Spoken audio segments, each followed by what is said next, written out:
Madam, yes આપણા એક followers આપણને કમેન્ટ કરી છે, જેની અંદર એણે એવું કીધું છે કે કાઉન્ટના ફોર્મ્યુલાથી આપણે નંબર્સ તો કાઉન્ટ કરી શકીએ છીએ, પણ શું એ કલર પણ કાઉન્ટ કરી શકીએ ખરી? ચલો શીખવાડી દઉં. અહીંયા અલ્ટર F11 પ્રેસ કરીશું, જેની અંદર ઇન્સર્ટમાં મોડ્યુલ પર ક્લિક કરીશું. અહીંયા એક કોડ પેસ્ટ કરવાનો છે.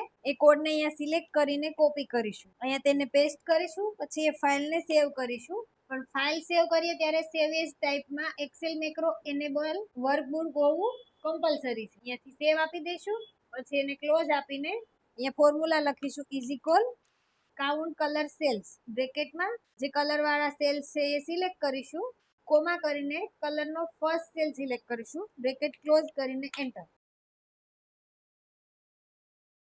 જો તમારે લોકોને પણ આ કોડ જોઈતો હોય તો અમને કમેન્ટ કરો, અને જો તમારી કોઈ ક્વેરી હોય તો પણ અમને કમેન્ટ કરો. અમે ચોક્કસથી એમના ઉપર એક વિડીયો બનાવીશું.